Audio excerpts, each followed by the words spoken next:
یہ آکاشوانی پٹنہ ہے۔ اب آپ عمران صغیر سے علاقائی خبریں سنیے۔ ریزرو بینک آف انڈیا کے گورنر شکتی کانت داس نے کہا ہے کہ بھارت ایک عالمی سطح کا ڈیجیٹل پبلک انفراسٹرکچر فروغ دے چکا ہے۔ اس انفراسٹرکچر نے اعلیٰ معیار کے ڈیجیٹل فنانشیل پروڈکٹس کے فروغ میں سہولت فراہم کی ہے۔ جناب داس آج نئی دلی میں RBI @90 اعلیٰ سطحی کانفرنس سے خطاب کر رہے تھے۔ انہوں نے کہا کہ ملک اب دنیا کے تیسرے اہم وائبرینٹ اسٹارٹ اپ ایکو سسٹم کا مرکز بن چکا ہے۔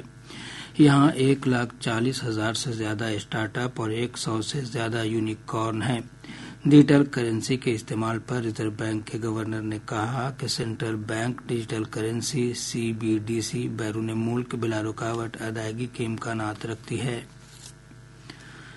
راجگیر اسپورٹس کمپلیکس میں 11 سے 20 نومبر کے درمیان منعقد ہونے والی ویمن ایشین ہاکی چیمپئن شپ ٹرافی کو لے کر آج ریاست میں ٹرافی گورو یاترا کی شروعات ہو رہی ہے۔ وزیر اعلیٰ نتیش کمار اب سے تھوڑی دیر بعد پٹنہ میں اس یاترا کو ہری جھنڈی دکھا کر روانہ کریں گے۔ یہ یاترا 10 نومبر تک بہار کے سبھی ضلعوں کے ساتھ ہی پنجاب، ہریانہ، اڑیسہ اور جھارکھنڈ سے گزرے گی۔ اس یاترا کے توسط سے ہاکی کے سلسلے میں عوامی بیداری بڑھائی جائے گی۔ سپریم کورٹ نے کورونا ویکسین کے سبب خون کا تھکہ جمنے جیسے منفی اثرات کا الزام لگانے والی ایک مفاد عامہ کی عرضی خارج کر دی ہے۔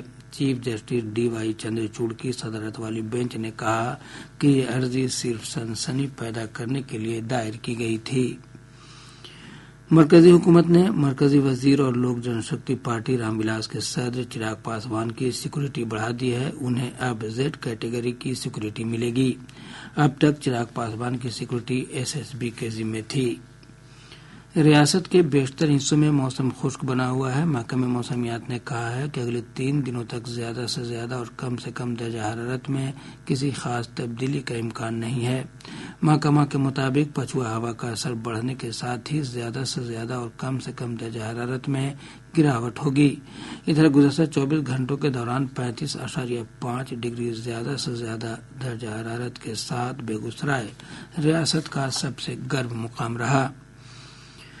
بہار اسکول ایگزامینیشن بورڈ نے اگلے سال ہونے والے میٹرک اور انٹرمیڈیٹ امتحان کے لیے فارم بھرنے کی آخری تاریخ بڑھا دی ہے۔ امتحان فارم اب تاخیری فیس کے ساتھ 21 اکتوبر تک بھرا جا سکتا ہے۔ سارن ضلع کے مانجھی بلاک کے تحت گھاگھرا ندی کے رام گھاٹ مندر میں گنگا ندی ریور ریچنگ پروگرام کے تحت ماہی سیمینار کا انعقاد کیا گیا۔ سیمینار کے توسط سے مچھواروں کو آبی وسائل کے مناسب استعمال اور ندیوں میں ہو رہی آلودگی کے سلسلے میں بیدار کیا گیا۔ ارول ضلع کے کرپی ہائی اسکول احاطے میں دیہی ترقیات کے وزیر شرون کمار نے منریگا کے تحت بننے والے کھیل میدان کا سنگ بنیاد رکھا۔ لکھیسرائے ضلع کے میدنی چوکی تھانہ کے تحت ہیبت گنج میں جرائم پیشوں نے ایک ٹیچر کو گولی مار کر ہلاک کر دیا۔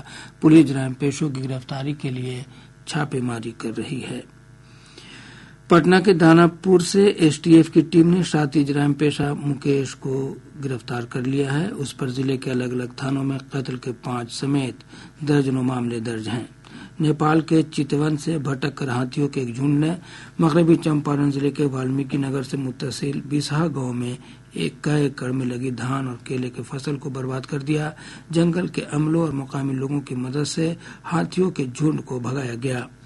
پٹنہ کے دانا پور چھاونی علاقے میں تیز رفتار ٹریکٹر نے آٹو رکشا میں ٹکر مار دی۔ حادثے میں ایک بچی کی موت ہو گئی جبکہ اس کے والد شدید طور سے زخمی ہو گئے۔